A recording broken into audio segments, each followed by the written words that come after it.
de l'explication du livre Sharh Risalat al-Ubudiyya de Cheikh al-Islam ibn Taymiyyah avec les commentaires de Cheikh Salih al-Fawzan.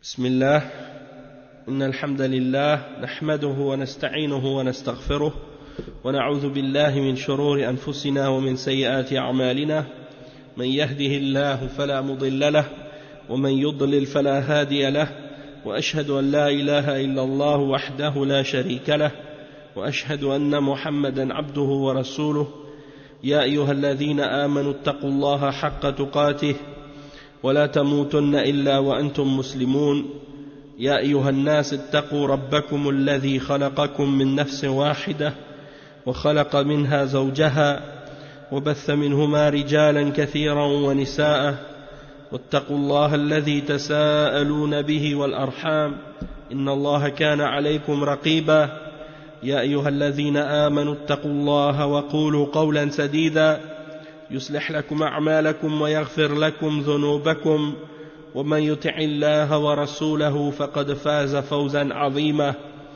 أما بعد وإن خير الكلام كلام الله وخير الهدي هدي محمد صلى الله عليه وسلم وإن شر الأمور محدثاتها وكل محدثة بدعة وكل بدعة ضلالة وكل ضلالة في النار أما بعد.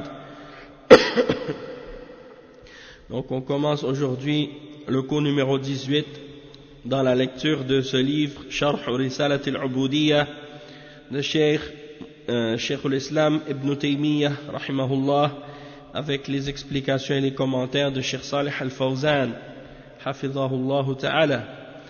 Et donc on avait lu au dernier cours certaines explications, donc étant donné que ça fait un bon bout de temps, on va reprendre à partir de l'endroit où on a laissé, juste pour se rafraîchir un peu la mémoire.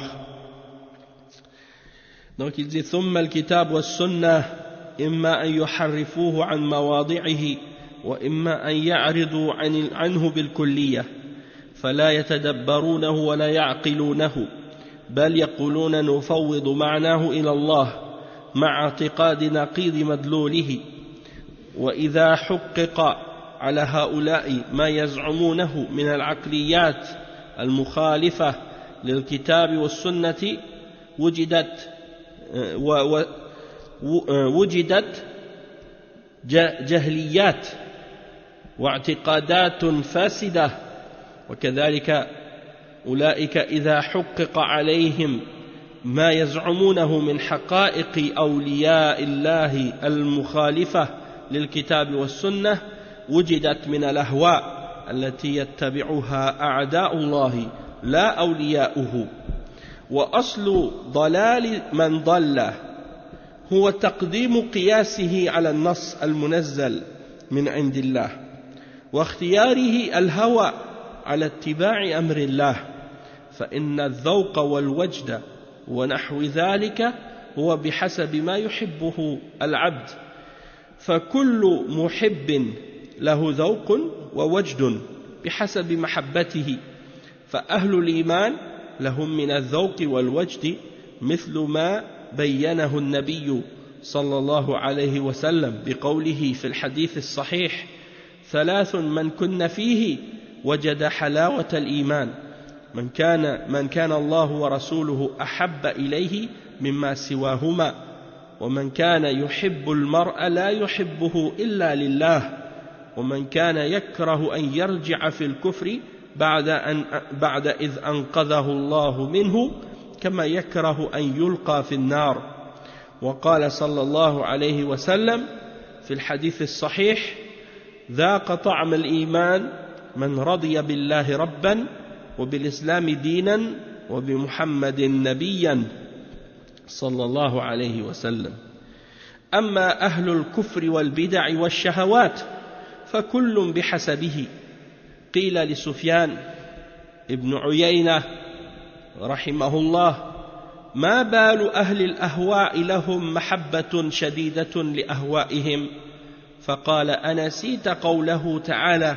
وأشربوا في قلوبهم العجل بكفرهم أو نحو هذا من الكلام فعباد الأصنام يحبون آلهتهم كما قال تعالى ومن الناس من يتخذ من دون الله أندادا يحبونهم كحب الله والذين آمنوا أشد حبا لله وقال فإن لم يستجيبوا لك فاعلم أنما يتبعون أهواءهم ومن أضل ممن اتبع هواه بغير هدى من الله وقال إن يتبعون إلا الظن وما تهوى الأنفس ولقد جاءهم من ربهم الهدى ولهذا يميل هؤلاء إلى سماع الشعر والأصوات التي تهيج المحبة المطلقة التي لا تختص بأهل الإيمان بل يشترك فيها محب الرحمن ومحب الأوثان ومحب الصلبان ومحب الأوطان ومحب الإخوان ومحب المردان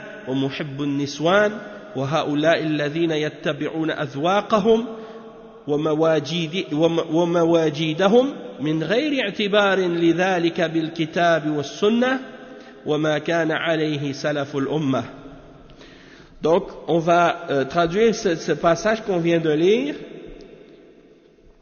à partir de l'endroit où on s'est arrêté la dernière fois, et on va lire l'explication étape par étape de qu'est-ce que le Cheikh Al-Fawzan a clarifié de ça.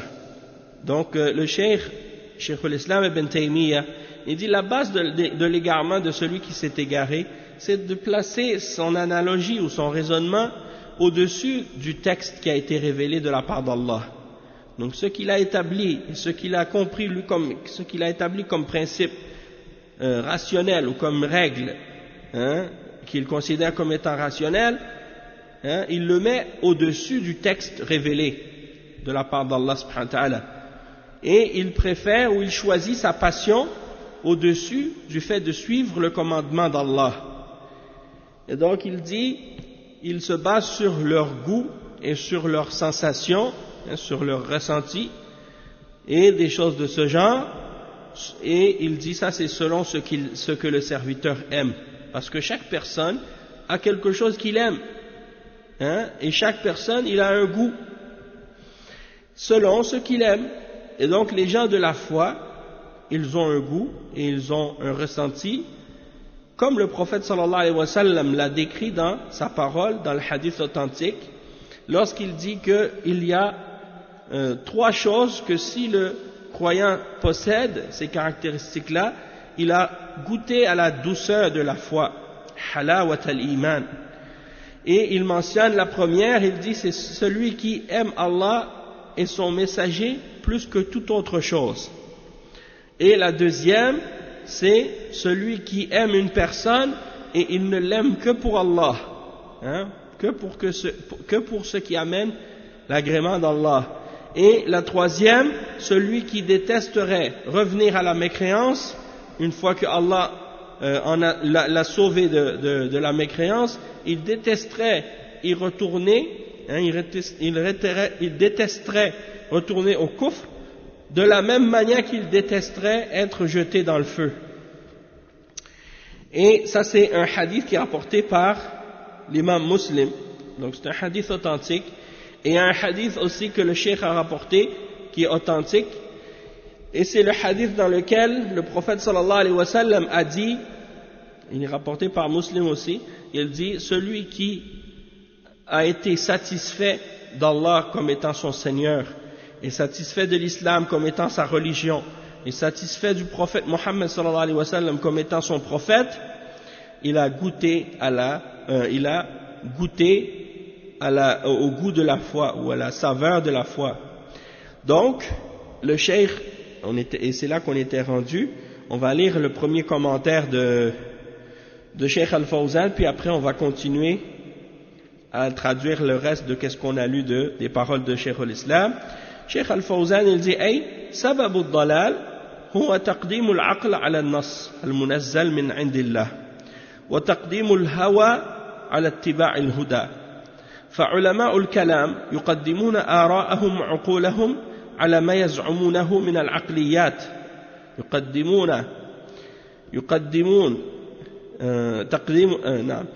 تقديم العقل على النص المنزل من عند الله وتقديم الهوى على اتباع الهدى فعلماء الكلام يقدمون آراءهم وعقولهم وما يزعمونه من العقليات على كتاب الله وسنة رسوله. وكذلك الصوفية يقدمون الذوق وهو ما يتلذذون به ولو كان مخالفا للكتاب والسنة، ويقدمون الوجد وهو ما يحبونه عليهما، وهذا هو أصل الضلال. فترك الكتاب والسنة وجعل بديلهما الآراء والبدع والأذواق والمواجيد والأقيسة والعقول هو الذي أوقعهم في الضلال. ولهذا لما سئل سفيان بن عيينة رحمه الله ما بال أهل الأهواء لهم محبة شديدة لأهوائهم، فأجاب بقوله أنسيت قول الله تعالى وأشربوا في قلوبهم العجل بكفرهم، أي إن حب العجل كان بسبب كفرهم. وهذا كقوله تعالى ومن الناس من يتخذ من دون الله أندادا يحبونهم كحب الله، وقوله إن يتبعون إلا الظن وما تهوى الأنفس. Donc Cheikh Al-Fawzan, il résume qu'est-ce que Cheikh Ibn Taymiyyah a dit en des termes un peu plus simples. Il dit que la cause de l'égarement de ceux qui se sont égarés, c'est parce qu'ils ont mis au devant des textes révélés leur propre logique, ce qu'ils pensent être leur intelligence. Ils ont voulu mettre ça en avant de qu'est-ce que Allah a révélé. Et ils ont donné précédence à leur passion sur la guidance. C'est-à-dire ils ont préféré leur désir et leur passion à la guidance. Et il donne des exemples concrets de ça. Il dit par exemple les ulama de kalam, ceux qu'on appelle les théologiens, ou ceux qui sont plus portés à la philosophie dans la compréhension de la religion, ceux qui veulent interpréter ou expliquer la foi en Allah en se basant juste sur la raison ou la logique, sans se référer à la révélation. Et donc, eux, ils donnent précédence à leur philosophie, à leur logique, à ce qu'ils pensent être des règles rationnelles, et ils mettent ça devant le Coran, la parole d'Allah, le livre d'Allah, et ils mettent ça devant la sunna du messager d'Allah, sallallahu alayhi wa sallam. Il dit la même chose également, on le retrouve chez les soufis. Eux, qu'est-ce qu'ils font? Ils mettent leur goût et ce en quoi ils retrouvent une saveur ou un plaisir à faire, comme par exemple des fois ils vont faire certains actes ou certains exercices spirituels qu'ils ont inventés eux-mêmes et dans lesquels ils ressentent un plaisir ou un certain goût en le faisant, et donc ils considèrent que ça a précédence sur le Coran et la Sunna, même si c'est en contradiction avec le Coran et la Sunna. Et ils l'appellent al-dhawq ou bien al-wajd, ce qu'ils aiment au-dessus du Coran et de la Sunna. Et il dit c'est ça la base de l'égarement. Il dit parce qu'ils ont abandonné le Coran et la Sunna et ils les ont remplacés par leurs propres opinions, par les innovations, par leur goût, par ce qu'ils aiment et qui est en contradiction avec le Coran et la Sunna, et ils l'ont remplacé également par leurs règles qu'ils ont inventées eux-mêmes et qu'ils prétendent être des règles rationnelles, qui a fait en sorte que par la suite ils sont tombés dans l'égarement à cause de ça. Et c'est pour ça que lorsqu'on a posé la question à Sufyan ibn Uyayna, c'est un des grands imams parmi les imams de l'islam. C'était l'imam de Mecca. C'était l'imam dans le hadith. À Mecca, à l'époque de l'imam Malik ibn Anas. À l'époque de l'imam Malik était l'imam à Médine. Et bien l'imam qui était à Mecca, le plus grand savant qui était à Mecca à l'époque de l'imam Malik, c'était Sufyan ibn Uyayna dans le hadith. Donc à cette époque, il y avait plusieurs imams. À l'époque de l'imam Malik, il y avait Sufyan ibn Uyayna à Mecca, l'imam Sufyan al-Thawri à Koufa, il y avait l'imam al-Awza'i à Sham, l'imam du Sham c'était l'imam al-Awza'i, et l'imam de l'Égypte de l'époque c'était l'imam al-Layth ibn Sa'd. Donc, ça c'était les montagnes de science de cette époque.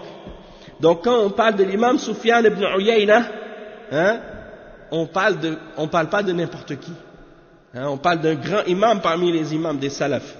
On lui a posé la question, pourquoi les gens de la passion, ils ont un amour si grand pour leur désir et pour leur passion. Et l'imam Sufyan ibn Uyayna, qu'est-ce qu'il lui a répondu? Il lui a répondu en lui mentionnant un exemple dans un verset dans le Coran, dans Surat Al-Baqarah, le verset 93, en parlant de Banu Israël, lorsqu'ils ont adoré le veau d'or. Hein? Il leur a dit, est-ce que tu as oublié la parole d'Allah lorsqu'il a dit, hein, c'est-à-dire dans leur mécréance, hein, leur cœur était passionnément épris pour le veau d'or. Hein? Leur cœur était passionnellement épris pour le veau d'or. Donc la passion a pénétré dans leur cœur au point de les faire vénérer, de les faire aimer le veau d'or, hein, et ça c'est à cause de leur mécréance, bikufrihim. Et donc le cheikh il explique que, c'est-à-dire que leur amour du veau d'or c'était à cause de leur mécréance. Hein, et souvent les gens posent la question, mais pourquoi les gens de l'égarement ils suivent tellement avec tellement d'acharnement leur égarement, hein? Les gens, c'est les gens par exemple, tu vois des chrétiens, comme ils sont attachés à l'adoration de Jésus, l'adoration des croix, l'adoration des saints, l'adoration des morts, l'adoration des idoles. Comment les idolâtres sont attachés à l'adoration de leurs statues, hein? Les hindous, les bouddhistes, tu les vois comment ils sont attachés à ça, et ils aiment ces idoles d'un amour fou. La même chose aussi pour les gens de l'innovation. Les gens de l'innovation, même s'ils sont musulmans, mais ils ont des innovations auxquelles ils s'attachent et au sujet desquelles il n'y a aucune preuve, ni dans le Coran ni dans la Sunna, mais ils s'y attachent avec amour et passion et acharnement. Et tu te poses la question à toi, mais pourquoi ces gens-là s'attachent à ces choses-là d'une manière aussi acharnée? Hein? C'est parce que la passion est l'aveugle. La passion est l'aveugle. Et donc, le cheikh, il donne un exemple en citant d'autres versets dans le Coran, l'autre verset qu'il a cité, il cite dans Surat Al-Baqarah, le verset 165, dans lequel Allah subhanahu wa ta'ala dit, et parmi les hommes, il y en a qui aiment, il y en a qui prennent des égaux, hein, en dehors d'Allah. Ils les aiment comme ils devraient aimer Allah. Ils les aiment comme ils devraient aimer Allah. Mais ceux qui sont croyants sont encore plus forts dans leur amour d'Allah que eux. Ça, c'est une des lectures de ce verset. Et il cite un autre verset dans Surat An-Najm, dans lequel Allah subhanahu wa ta'ala dit, le verset 23, ce qui signifie, ils ne suivent que des conjectures. Hein? Ils ne suivent que des suppositions, des conjectures. Et ce que leur âme a comme passion et comme désir. وَمَا تَهْوَى الْأَنفُسُ. Donc ça c'est le résumé de qu'est-ce que le cheikh a expliqué des paroles de Ibn Taymiyyah. Le point suivant que le cheikh a expliqué à propos des paroles de Cheikh Ibn Taymiyyah au sujet du fait que les soufis, ils aiment, par exemple, entendre les poèmes et les chansons, hein, récitées avec une belle voix, parce que c'est des choses qui excitent leur amour. Mais il explique que cet amour-là, c'est pas un amour pour Allah subhanahu wa ta'ala, c'est un amour qui est commun à toutes les personnes qui aiment quelque chose, que ce soit l'amour des gens qui aiment les idoles, ou l'amour des gens qui aiment les croix, ou l'amour des gens qui aiment leur patrie, ou l'amour des gens qui aiment leurs frères, ou l'amour des gens qui aiment les enfants, ou l'amour des gens qui aiment les femmes, ça c'est un amour que tu retrouves, c'est un amour général. C'est pas un amour spécifique dans le sens que c'est pas un amour qui est pour Allah, exclusivement pour Allah. Parce que si c'était un amour qui était exclusivement pour Allah, il devait respecter les limites d'Allah. Tu peux pas dire je fais ça par amour pour Allah, mais c'est en contradiction avec ce que Allah a légiféré. C'est pas acceptable. Allahul Musta'an. Donc, le cheikh il explique ça. Non, parce que dans l'exemple de Cheikh l'Islam, il a cité les versets que je vous ai lus dans les paroles de Cheikh Al-Fawzan, mais il y a d'autres exemples qu'il a mentionnés aussi comme versets que Cheikh Al-Fawzan n'avait pas mentionné. Donc, je vais juste vous les mentionner aussi. C'est le verset 50 dans Surat Al-Qasas, dans lequel Allah subhanahu wa ta'ala a dit ce qui signifie « Et s'ils ne te répondent pas, alors sache que c'est parce qu'ils suivent uniquement leur passion. » فَإِن لَمْ يَسْتَجِيبُوا لَكَ فَاعْلَمْ أَنَّمَا يَتَّبِعُونَ أَهْوَاءَهُمْ. Et il dit « Et qui est plus égaré que celui qui suit sa passion sans aucune guidance venant d'Allah. وَمَنْ أَضَلُّ مِمَّنِ اتَّبَعَ هَوَاهُ بِغَيْرِ هُدًى مِنَ اللَّهِ. Donc vous savez que la personne, quand elle connaît la vérité, et on lui a présenté la vérité qui vient d'Allah, ou qui vient de son messager, sallallahu alayhi wa sallam, et qu'elle refuse de la suivre, alors qu'elle la connaît, l'explication de ça, c'est que la personne, en réalité, elle ne suit pas la vérité, elle suit sa passion. Elle suit ce qu'elle aime, ce qui est en accord avec ses désirs, ses passions, et c'est ça sa divinité, en réalité.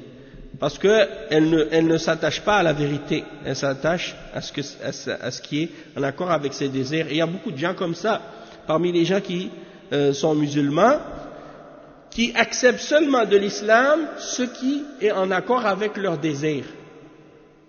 Mais si dans l'islam il y a quelque chose qui est en contradiction avec ses désirs, il le met de côté, il dit non, ça j'en veux pas. Pourquoi? Parce que c'est pas en accord avec sa passion, c'est pas en accord avec son hawa. Son hawa, sa passion. Et donc le Cheikh Al-Fawzan il dit قال الشيخ شيخ الإسلام ولهذا يميل هؤلاء إلى سماع الشعر والأصوات التي تهيج المحبة المطلقة. Et là il dit, en parlant de cette parole de Ibn Taymiyyah, il dit حرم الله جل وعلا هؤلاء من لذة القرآن والاستماع للقرآن وصرفهم إلى استماع الشعر وإلى الأغاني والمزامير وغير ذلك ولذلك يتخذ المتصوفة الرقص والغنى والطبول عبادة يقيمونها حتى في المساجد نسأل الله العافية لأنهم يحبونها وتوافق أهواءهم. Donc le cheikh il dit à propos des cheikh l'Islam, quand il parle il dit, et c'est pour ça que ces gens-là ils ont un penchant vers l'écoute des poèmes et des voix qui excitent leur amour général. Et il explique que Allah subhanahu wa ta'ala les a privés de la douceur d'aimer la douceur du Coran et d'écouter le Coran. Donc ces gens-là, ils préfèrent, au lieu d'écouter le Coran, écouter des poèmes, écouter des chansons, écouter de la musique. Et c'est comme j'expliquais aux frères avant-hier, que certains d'entre eux, ils prétendent faire le dhikr. Ils mettent des instruments de musique, des tambours, de la danse. Et j'en ai même vu un sur YouTube, Allah al-Musta'an, pas juste un, plusieurs. Il y en a un d'entre eux, c'est un Naqshbandi. Il fait le dhikr avec le violon. Oui, il est là avec son violon, il joue du violon parce que c'est un converti. Et avant l'islam, il jouait du violon. Donc quand il est devenu musulman, il a dit à son cheikh soufi, moi je jouais du violon avant l'islam. Il a dit mais tu peux continuer à jouer du violon, c'est pas grave. Mais là tu vas le faire en faisant les dhikr soufis. Et donc maintenant il fait de la musique au nom de l'islam, Allah al-Musta'an. Et donc ça c'est pour dire, il y en a un, il était dans un orchestre, il s'en va pour réciter des adhkar, puis il prétend que ça c'est un dhikr. Donc le cheikh, c'est ça ce qu'il explique ici. Il dit ces gens-là, ils aiment la musique, ils aiment les chants, ils aiment réciter des poésies et des chansons et de la musique et des instruments de musique. Et c'est pour ça que les soufis, ils prennent la danse et les chants et les tambours comme une adoration. Et ils les font même dans les mosquées. Nasallallahu al-afiyya. Il dit pourquoi? Parce que ils les aiment parce qu'elles sont en accord avec leur passion. Ils les aiment parce qu'elles sont en accord avec leur passion. Et un autre point que le cheikh il mentionne, que cet amour qu'ils ont pour ces voix-là, c'est un amour qui est partagé, qui est commun avec tous ceux qui aiment différentes choses parmi les hommes. Ceux qui aiment les idoles, ceux qui aiment les croix, ceux qui aiment les... Le cheikh il explique qu'est-ce que ça signifie ici. Il dit hey, al-aswat allati tuhayyiju al-mahabbata al-mutlaqa لا يختص بالميل إليها المؤمنون ولكن مع الفرق فالمؤمنون يحبون الأصوات الطيبة وغيرهم يحبون الأصوات الخبيثة. Il dit tout le monde, tous les gens qui sont dans l'égarement, tu les vois, ils aiment ces choses-là aussi.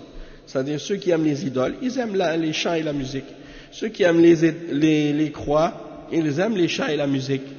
Ceux qui aiment toutes ces choses-là, ils aiment tous les chants et la musique. C'est pas quelque chose qui est particulier. Il dit, les croyants aiment aussi les belles voix. Mais la différence, c'est quoi? C'est que nous, on n'aime que les belles voix. On n'aime pas les voix mauvaises et les gens qui disent des choses ou qui utilisent des choses mauvaises dans le sens que, ils vont utiliser des choses haram. Puis ils vont mélanger ça avec qu'est-ce qui est dans la religion. Donc si quelqu'un il a une belle voix, un musulman il a une belle voix, il récite le Coran, alhamdulillah, ça il n'y a pas de mal. Ou bien il fait, il récite par exemple, le adhan, il fait avec une belle voix, il a une voix forte, alhamdulillah, tant mieux. Mais eux, ils l'utilisent pour d'autres choses, ils dépassent la limite. Et le cheikh il dit ensuite, Cheikh al-Islam ibn Taymiyyah il dit donc que ceux-là ils suivent leur goût et leur désir et ce qu'ils aiment sans tenir compte de qu'est-ce qui est dans le Coran et dans la Sunna et sans tenir compte de ce que suivaient les pieux prédécesseurs de cette Ummah. Donc le cheikh il dit ensuite, ibn Taymiyyah il dit ensuite فالمخالف لما بعث به رسوله من عبادته وطاعته وطاعة رسوله لا يكون متبعا لدين شرعه الله كما قال تعالى ثم جعلناك على شريعة من الأمر فاتبعها ولا تتبع أهواء الذين لا يعلمون إنهم لن يغنوا عنك من الله شيئا إلى قوله والله ولي المتقين بل يكون متبعا لهواه بغير هدى من الله قال تعالى أم لهم شركاء شرعوا لهم من الدين ما لم يأذن به الله وهم في ذلك تارة يكونون على بدعة يسمونها حقيقة ويقدمونها على ما شرعه الله وتارة يحتجون بالقدر الكوني على الشريعة كما أخبر الله به عن المشركين كما تقدم. Donc ici le cheikh il explique donc la personne qui est en contradiction avec le Coran et la Sunna et qui contredit ce avec quoi Allah a envoyé son messager comme adoration, comme obéissance, et l'obéissance de son messager, eh bien cette personne-là, elle ne suit pas une religion qui a été légiférée par Allah. Et Allah subhanahu wa ta'ala, il mentionne justement à ce sujet-là, ce qui signifie, puis nous t'avons mis sur une voie de l'ordre, sur la charia de l'ordre. Alors suis-la et ne suis pas les passions de ceux qui ne savent pas. Ils ne peuvent rien te profiter vis-à-vis d'Allah, en quoi que ce soit. Et il dit jusqu'à la fin du verset, lorsque Allah dit « Et Allah est le protecteur des pieux ». C'est le verset 18, 19 dans Surat Al-Jathiyah. Et il dit, et cette personne en réalité suit sa passion, sans aucune guidance venant d'Allah. Puis il mentionne le verset 21 dans Surat Shura, dans lequel Allah subhanahu wa ta'ala dit ce qui signifie: ont-ils des associés qui légifèrent pour eux de la religion ce que Allah n'a pas permis? Et donc, tu les vois que parfois ces gens-là, ils suivent une innovation, ils font une innovation et ils vont la nommer ou ils vont la qualifier de haqiqa. Ils vont dire cette innovation, ça en réalité c'est une réalité de la religion. Ils disent ça c'est la réalité. Et ils donnent précédence à cette chose, ils le mettent au-dessus de la charia d'Allah. Et souvent ils disent ça, ils disent par exemple: vous les musulmans ordinaires, ceux qui n'êtes pas avec nous, hein, vous suivez la charia. Mais nous, on a atteint un degré plus élevé. On est dans la haqiqa, on est dans la réalité. Et vous ne comprenez pas cette réalité-là. Et donc ils disent ça, c'est quelque chose qui est une réalité qui a été révélée ou que seuls nous pouvons comprendre.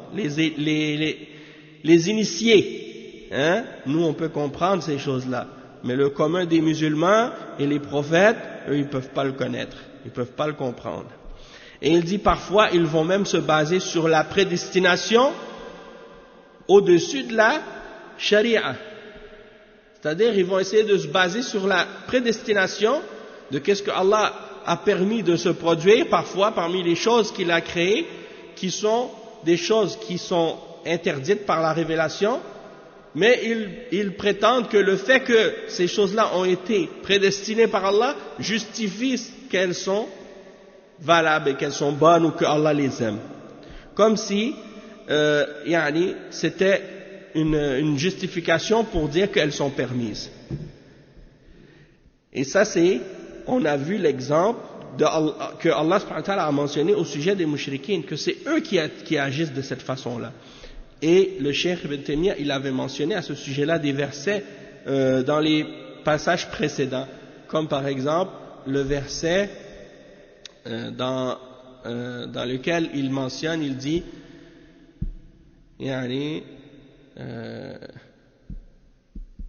si je me rappelle bien, quand il avait cité le verset dans Surat Az-Zukhruf, dans lequel il cite وَقَالُوا لَوْ شَاءَ الرَّحْمَنِ مَا عَبَدْنَاهُ. Ça c'est un exemple qu'ils ont mentionné. Ils ont dit لَوْ شَاءَ الرَّحْمَنِ مَا عَبَدْنَاهُ, en voulant dire si on les a adorés, les idoles, c'est parce que Allah a voulu. S'il n'aurait pas voulu, on ne les aurait pas adorés. Donc ça veut dire que le shirk était Allah il l'a accepté pour nous, donc ça veut dire vous devez l'accepter de nous puisque Allah l'a voulu. Et Allah subhanahu wa ta'ala dit dans le verset وَقَالُوا لَوْ شَاءَ الرَّحْمَنُ مَا عَبَدْنَاهُمْ مَا لَهُمْ بِذَلِكَ مِنْ عِلْمٍ إِنْهُمْ إِلَّا يَخْرُصُونَ. Donc ça veut dire, il dit, ces gens-là, quelle science ont-ils de cela? Ils n'ont aucune science de ça. وَقَالَ الَّذِينَ كَفَرُوا لِلَّذِينَ آمَنُوا أَنُطْعِمُ مَنْ لَوْ يَشَاءُ اللَّهُ أَطْعَمَهُ. Les mécréants, ils ont dit aux croyants, est-ce qu'on va nourrir ceux que si Allah aurait voulu, il les aurait nourris? Vous entendez cet argument-là de la part des athées aujourd'hui? Ils essaient de dire en voulant dire, ah mais si Dieu aurait voulu, il les aurait nourris, pourquoi nous on va leur donner? Allah subhanahu wa ta'ala, il a voulu qu'il y ait des riches et qu'il y ait des pauvres, mais en même temps il a ordonné aux riches d'aider les pauvres, de leur donner. Mais eux ils ne croient pas en la charia. C'est pour ça qu'ils essaient d'utiliser le qadar comme un argument. Alors qu'on sait très bien que le qadar c'est pas une justification pour justifier nos péchés, ou justifier notre avarice, ou justifier notre shirk. Sinon ça veut dire que tout le monde pourrait faire ce qu'il veut. Et on a mentionné ça déjà dans les cours précédents. Le cheikh il dit à ce sujet-là, Al-Muslimu yattabi'u ma shara'ahu Allah wa la yattabi'u hawahu. الذي يتبع هواه لا يكون متبعا لدين شرعه الله وإنما يتبع الدين الذي يميله عليه هواه وله حالتان إما أن يكون صوفيا غاليا يتبع ما يسمى بالحقيقة ولا يتبع الشريعة ويقولون الحقيقة للخواص والشريعة للعوام وهذه الحقيقة بدعة ابتدعوها وإما أن يكون جبريا يحتج بالقدر كما سبق بيانه. C'est comme quelqu'un par exemple, parmi ceux qui disent ça, ils se basent sur le qadar pour justifier qu'est-ce qu'ils font. Va le voir, donne-lui un coup de poing, puis tu vas voir s'il va accepter. Si tu lui dis que ça c'est le qadar, Allah m'a fait te frapper. Ça voudrait dire que tu dois pas me critiquer de t'avoir frappé. Ou bien va prendre son argent puis dis-lui c'est Allah qui a voulu que je te vole. Et puis va voir s'il va pas faire des plaintes contre toi pour obtenir son argent que tu lui as enlevé. Ça veut dire que ces gens-là ils suivent leur passion en réalité. Et ils essaient d'utiliser le qadar pour justifier ça alors que on sait très bien que alhamdulillah Allah il a révélé les livres, il a envoyé les messagers pour clarifier aux musulmans et aux non-musulmans qu'est-ce qui est halal et qu'est-ce qui est haram, qu'est-ce qui est bon et qu'est-ce qui est mauvais. Donc tu peux plus te justifier par tes passions ou par utiliser l'argument de la prédestination. Et c'est ça ce que le cheikh il explique ici.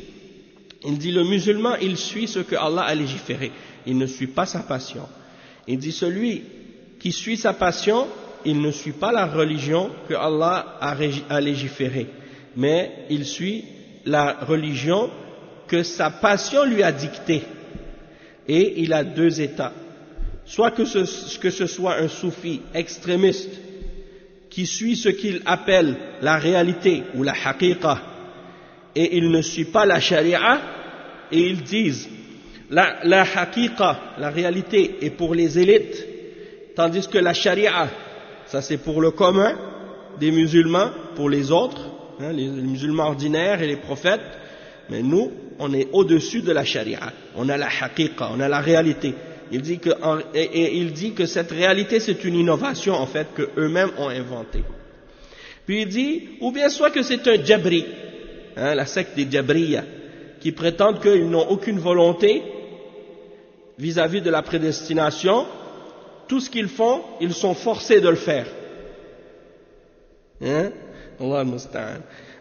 Et le cheikh il dit, Wallahu ta'ala yaqul, Wallahu ta'ala qal, ثم جعلناك أيها الرسول على شريعة من الأمر وهذه الشريعة ما شرعه من الأمر والنهي فاتبعها أي اتبع هذه الشريعة ولا تبغ بها بديلا ولا تتبع أهواء الذين لا يعلمون فيأخذون بما يسمونه الحقيقة ويتركون الشريعة أو يحتجون بالقدر على ترك الشريعة وهي أهواء ليست مبنية على العلم وإنما هي مبنية على الذوق والوجد وما أشبه ذلك مما تهواه نفوسهم ثم قال إنهم لن يغنوا عنك من الله شيئا أي لو اتبعت أهواءهم وتركت الشريعة لن يغنوا عنك يوم القيامة من الله شيئا لن يخلصوك من عذاب الله جل وعلا. Donc le cheikh il dit puis ensuite Allah subhanahu wa ta'ala il dit puis nous t'avons placé, nous t'avons mis ô toi le messager. Allah s'adresse au messager Muhammad sallallahu alayhi wa sallam et par conséquent également à toute sa umma. Il dit ô toi le messager, nous t'avons placé sur la sharia de l'ordre, sur la sharia, c'est-à-dire tout ce qu'il a légiféré comme ordre et comme interdiction. Fattabi'ha, c'est-à-dire suis-la donc, c'est-à-dire suis cette sharia et ne recherche pas d'alternative ou d'autre, quelque chose d'autre à celle-ci. وَلَا تَتَّبِعْ أَهْوَاءَ الَّذِينَ لَا يَعْلَمُونَ et ne suis pas les désirs de ceux qui ne savent pas. فَيَأْخُذُونَ بِمَا يُسَمُّونَ الْحَقِيقَةِ donc ils vont prendre la haqiqa, qu'est-ce qu'ils appellent être la haqiqa, puis ils vont laisser la sharia. Et ils vont essayer de justifier qu'est-ce qu'ils font par la prédestination en abandonnant la sharia. alors que ce sont en réalité des passions qui ne sont pas basées sur aucune science, mais c'est uniquement basé sur leur goût et sur leur désir, sur ce qu'ils aiment, et des choses semblables de ce que leur âme ont comme passion. Et il dit, ils ne pourront rien te profiter vis-à-vis d'Allah en quoi que ce soit. C'est-à-dire que si tu suis leur passion et que tu délaisses la charia, ils ne pourront rien t'aider, ils ne pourront rien te profiter au jour de la résurrection en quoi que ce soit. Ils ne pourront pas te sauver ou t'épargner du châtiment d'Allah. Ensuite, Cheikh al-Islam Ibn Taymiyyah, il continue donc, il explique le fait que leur voie est une voie innovée, et Cheikh al-Fawzan, il clarifie ce que le Cheikh a cité quand il a mentionné le verset 21 dans Surat Shura. Ont-ils des associés ou des partenaires qui légifèrent pour eux dans la religion ce que Allah n'a pas permis? Le Cheikh, il explique, parce que ces gens-là, ils légifèrent des innovations dans la religion. Le Cheikh al-Fawzan, hafidhahullah, il dit فَالتَّشْرِيعُ حَقٌّ لِلَّهِ جَلَّ وَعَلَى وَالْعِبَادَةُ حَقٌّ لِلَّهِ هو الذي شرعها ويأمر بها أما العبادة التي لم يشرعها الله مما يسمونه بالحقيقة فهي بدعة وليست من شرع الله سبحانه وتعالى. قال تعالى أم لهم شركاء شرعوا لهم من الدين ما لم يأذن به الله. هذا استنكار، فهؤلاء الشركاء شرعوا لهم دينا غير الدين الذي جاء به محمد صلى الله عليه وسلم الذي هو شرع الله، شرعوا لهم من الدين ما لم يأذن به الله. هذا إنكار من الله سبحانه وتعالى أن يكون لهم دين غير ما شرعه الله وما جاء به رسوله محمد صلى الله عليه وسلم. وكذلك ترك العبادة والاحتجاج بالقدر لم يشرعه الله وهو معنى قوله وتارة يحتجون بالقدر الكوني على الشريعة فيقولون لو شاء الله ما أشركنا. وأهل الحق يجمعون بين العمل بالشريعة وبين الإيمان بالقضاء والقدر ويقولون لا تنافى ولا تعارض بينهما. Donc il dit le cheikh que en ce qui concerne de la législation, ça c'est un droit exclusif d'Allah, et l'adoration est un droit exclusif d'Allah, et c'est lui qui légifère l'adoration, et c'est lui qui légifère les règles et les lois qui ordonnent l'adoration. Et en ce qui concerne l'adoration, il ne l'a pas légiféré, Allah ne l'a pas légiféré. En ce qui concerne l'adoration, il n'a pas l'adoration qu'il n'a pas légiférée, c'est ce qu'ils appellent eux la haqiqa, la réalité, la haqiqa.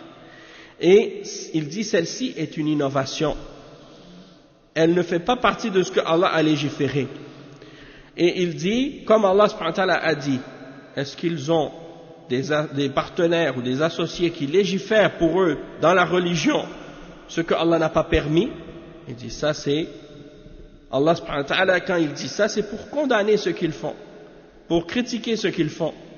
Donc ces associés qui légifèrent pour eux dans la religion, une religion autre que celle que le messager Muhammad sallallahu alayhi wa sallam a amenée, qui est ce que Allah a légiféré. Donc il légifère dans la religion ce que Allah n'a pas permis. Et ça, c'est une condamnation de la part d'Allah pour ce qu'il ramène dans la religion qui est différent de ce qu'il a légiféré et de ce que le messager Muhammad sallallahu alayhi wa sallam a amené dans la religion, ou a amené comme religion. Et donc c'est ainsi que le fait d'abandonner l'adoration et de se baser ou d'essayer d'utiliser comme argument la prédestination, ça c'est quelque chose que Allah n'a pas légiféré. Donc par exemple, tu délaisses l'adoration, ou bien tu te bases sur la prédestination, sur le qadar, pour justifier un péché, ou justifier une adoration qui n'est pas légiférée. C'est ça la signification de la parole de Ibn Taymiyyah quand il dit, et parfois ils utilisent la prédestination dans la création contre la charia. Contre la charia. Et ils disent, Law sha'a Allahu ma ashrakna. Comme les mushrikoun ont dit.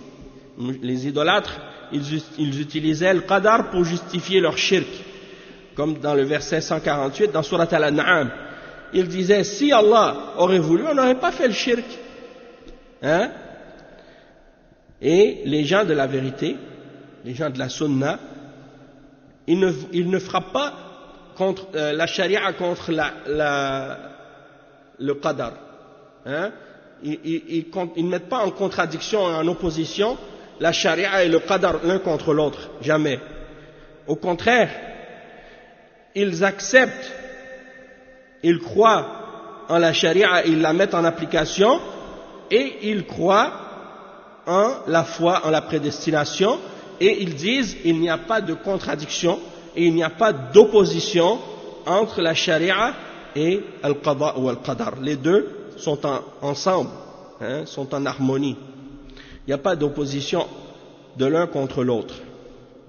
Et l'exemple de la parole de Omar, on l'a cité, même Ibn Taymiyyah l'a cité aussi, de la personne qui avait volé, puis qui a dit j'ai volé par la prédestination d'Allah. Et Omar, il lui a dit moi je vais te couper la main par la prédestination d'Allah. Hein? Donc il n'y a pas de les gens de la sunna, ils ne mettent pas de contradiction entre les deux. C'est comme lorsque il y avait une nouvelle que dans une ville il y avait la peste. Dans une ville, on a dit qu'il y avait la peste. Et Omar ibn al-Khattab, radiyallahu anhu, il se dirigeait avec l'armée vers cette région. Wa alaykum salam wa rahmatullah. Il se dirigeait vers cette région avec l'armée et il a entendu la nouvelle que dans cette ville, il y avait la peste. Alors il n'est pas rentré, il est parti dans une autre direction. Et quelqu'un lui a dit, Ya Omar, est-ce que tu t'enfuis du qadar? Il dit, on s'enfuit du qadar vers le qadar.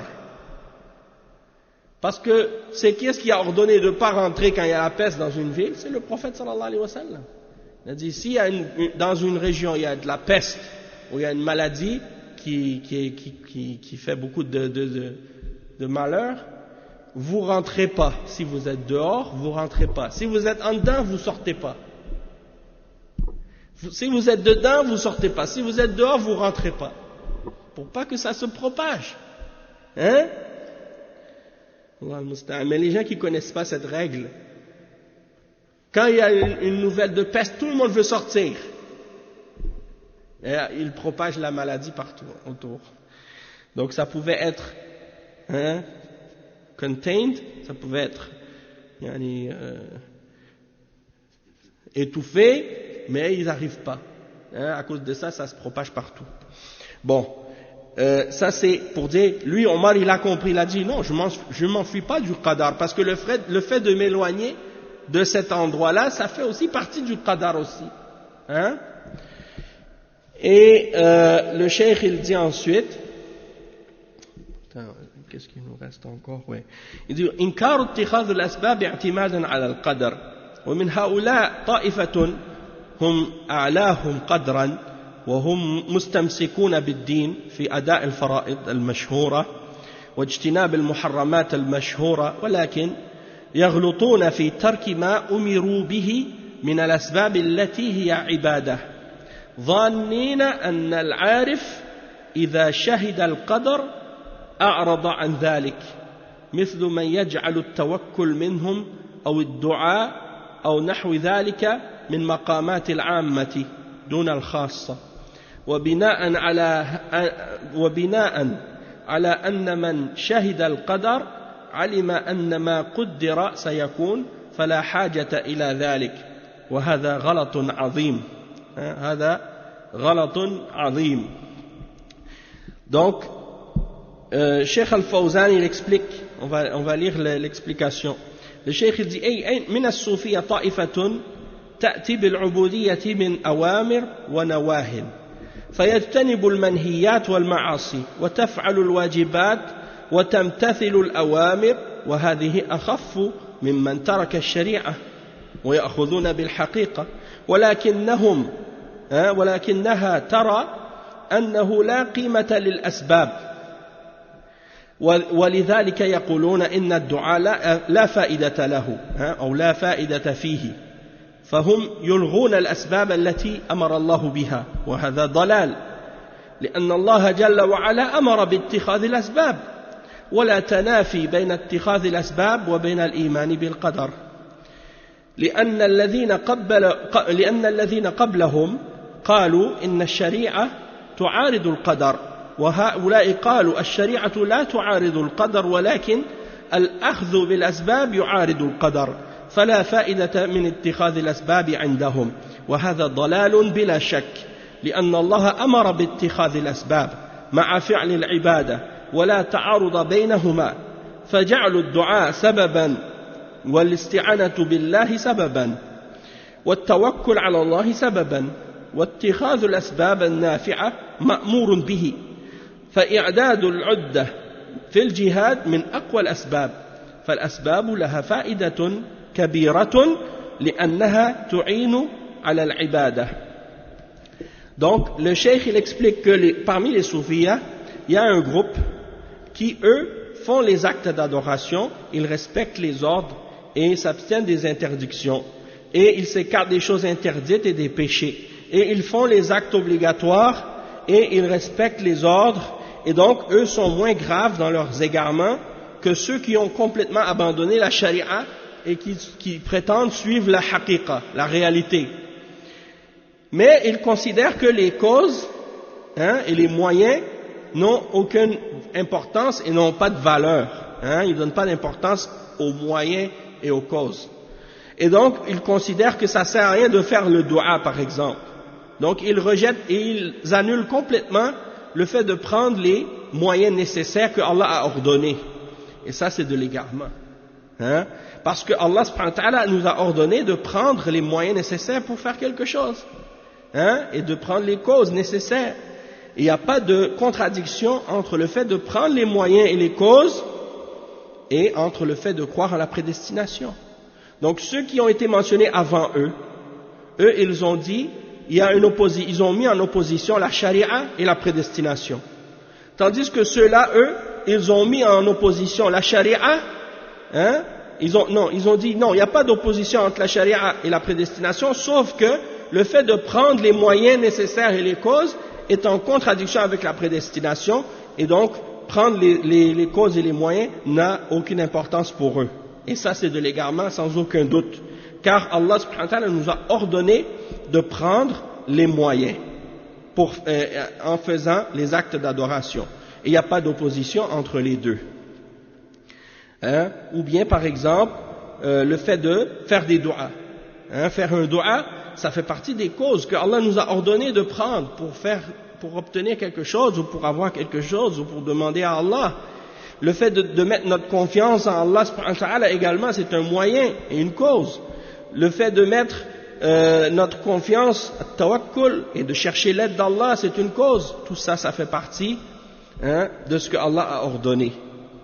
Et donc de prendre les causes et les moyens qui sont bénéfiques, c'est quelque chose qui nous est ordonné par Allah subhanahu wa ta'ala.